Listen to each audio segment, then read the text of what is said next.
Hello students. In previous class we are studied about Boyle's law and Charles law. Okay, so in this section we will study about Gay-Lussac law.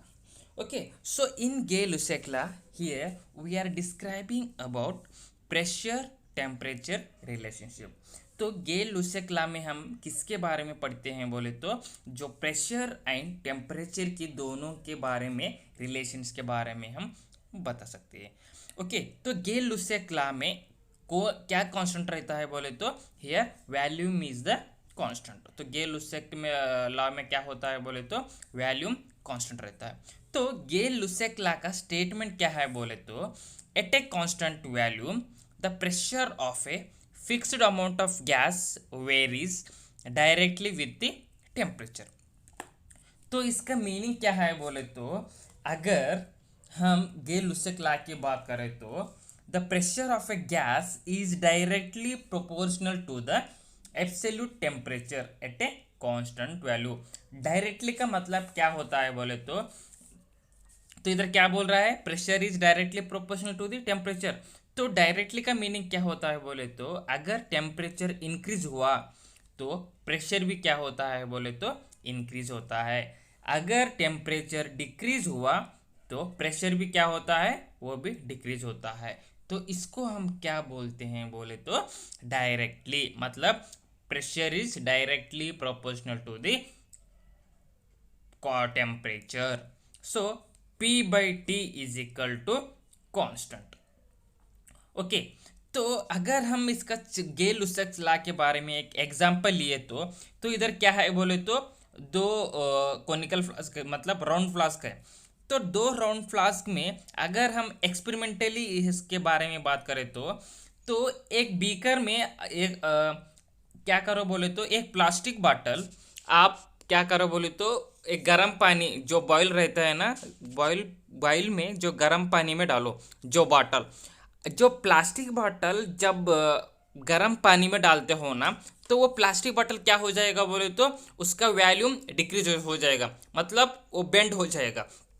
अगर वही वही एक plastic bottle आप ठंडा पानी में add करें तो तब क्या होगा बोले तो कुछ भी चेंज नहीं होगा, क्योंकि अगर देखो वो गर्म पानी में जब आप जो वाटर बॉटल यानी जो प्लास्टिक वाटर बॉटल डालते हो ना, जब क्या रहता है बोले तो टेम्परेचर ज़्यादा रहता है, मतलब क्यों हम उनको नीचे हीट दे रहे हैं। तो एक्चुअली टेम्परेचर ज़्यादा रहता है तो उनका प्रेशर भी क्या होता है बोले तो ज़्यादा होके वो वाटर बॉटल जो बड़ा रहता है ना वो हीट होके क्या होता है बोले तो छोटा होता है। ओके, तो अगर वही हम कोल्ड वाटर की बात करें तो उसमें क्या होता है बोले तो टेम्परेचर भी कम रहता है और प्रेशर भी कम रहता है। तो इसलिए गे-लुसेक लॉ को हम क्या बोलते हैं बोले तो it is the describing about pressure temperature relationship. तो प्रेशर इंक्रीज हुआ तो टेम्परेचर इंक्रीज हुआ। जैसे आप हॉट वाटर में देखे थे जब टेम्परेचर इंक्रीज हो रहा था तो वाटर बॉटल का प्रेशर भी ज़्यादा होके वो वाटर बॉटल छोटा हो रहा था। ओके, अगर हम कोल्ड वाटर की बात करें तो उसमें क्या हो रहा था बोले तो प्रेशर डिक्रीज हो रहा था और कुछ उसमें टेम्परेचर भी नहीं था, क्योंकि कोल्ड वाटर में तो हम उसको हीट ही नहीं किए थे। ओके, तो अभी हम सबको तो पता है P is directly proportional to the temperature, so P/T is equal to constant। तो इसको हम क्या कर रहे हैं बोले तो कांस्टेंट K3 बोल के डिनोट कर रहे हैं, क्योंकि K1 बोले तो हम बॉयल्स लॉ को डिनोट किए और K2 बोले तो चार्ल्स लॉ को डिनोट किए और K3 बोले तो गे-लुसेक लॉ को डिनोट किया। ओके, तो इसमें जो ग्राफ की बात करें तो इसमें क्या हो रहा है बोले तो आइसोकोर। तो आइसोकोर किसको बोलते हैं बोले तो फिक्स्ड वॉल्यूम, जो वॉल्यूम कांस्टेंट रहता है ना उसको हम बोलते हैं आइसोकोर। और आइसोबार किसको बोलते हैं, प्रेशर फिक्स्ड रहे तो हम उसको क्या बोलते हैं, आइसोबार बोलते हैं। अगर आइसोथर्म किसको बोलते हैं बोले तो अगर टेम्परेचर कांस्टेंट रहे तो उसको हम बोलते हैं आइसोथर्म। ओके, तो इसमें क्या हो रहा है बोले तो गे-लुसेक लॉ में ये बॉयल्स लॉ और चार्ल्स लॉ का दोनों के बारे में ये रिलेशनशिप बताता है। ओके, तो इसलिए क्या हो रहा है बोले तो डायरेक्टली का मतलब क्या होता है बोले तो ग्राफ इंक्रीज होता है। तो ग्राफ इंक्रीज होता है मतलब इसमें जो वैल्यूम क्या रहता है बोले तो कांस्टेंट रहता है। तो जो गेल-लुसाक लॉ का ग्राफ है ये चार्ल्स लॉ और बॉयल्स लॉ का दोनों का बारे में रिलेशनशिप बताता है, उसको हम बोलते हैं isochore. Each line in this graph is called isochore. तो इस ग्राफ में हम किस किस का रिलेशनशिप बता रहे हैं, प्रेशर वर्सेस टेम्परेचर, यानी प्रेशर और टेम्परेचर का बारे में हम रिलेशनशिप के बारे में हम बता रहे हैं। ओके ओके तो अभी हम देखेंगे अवागाड्रो लॉ। तो अवागाड्रो लॉ इस ये क्या होता है बोले तो ये वैल्यूम और अमाउंट मतलब कितना कितना मतलब n नंबर ऑफ मोल्स। तो अवागाड्रो लॉ में क्या होता है बोले तो वैल्यूम और अमाउंट का बारे में रिलेशनशिप के बारे में हम बताता है। तो अवागाड्रो लॉ का स्टेटमेंट क्या है बोले तो equal volume of all gases under the same condition of temperature and pressure contain equal number of moles।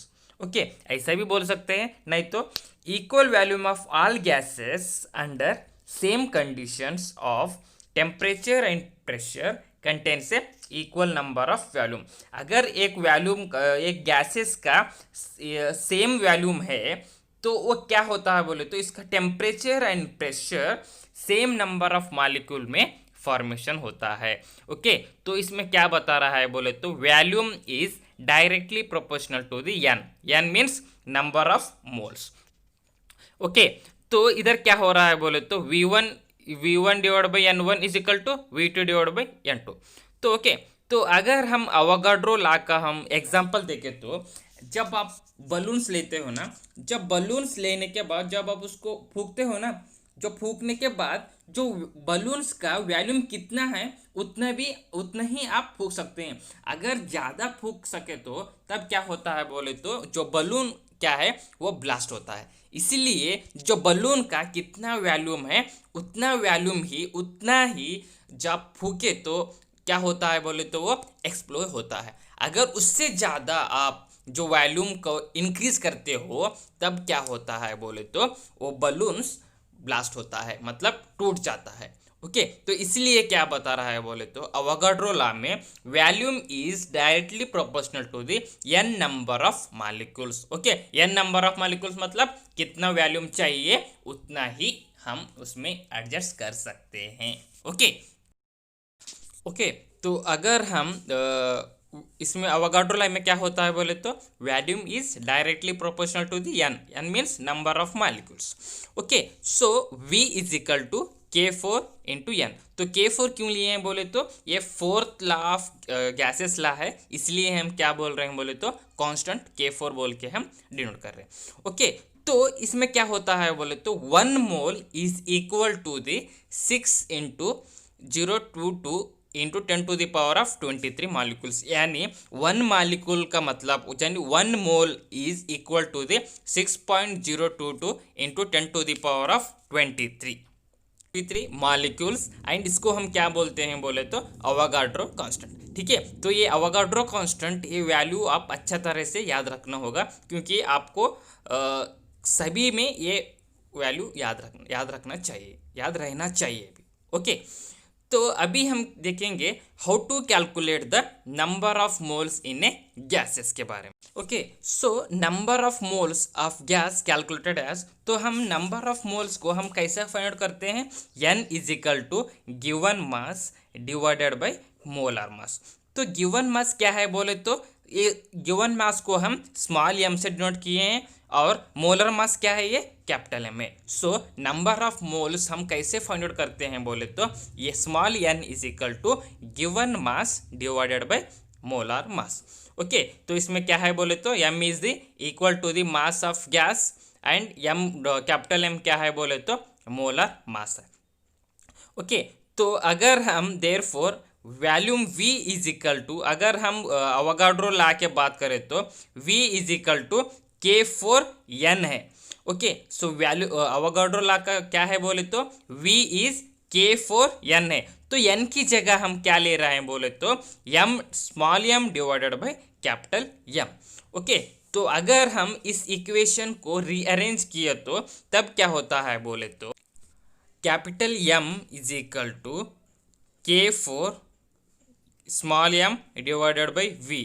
Okay, तो इसको हम रीअरेंज करने के बाद हमको ये मिला है, तो इसको हम कैसे ऐसे भी लिख सकते हैं K4D। ओके, तो इसमें क्या होता है बोले तो D is the density of the gases, so density is directly proportional to the molar mass. तो अगर हमारा डेंसिटी इंक्रीज हुआ तो मोलर मास भी क्या होता है बोले तो इंक्रीज होता है। ओके।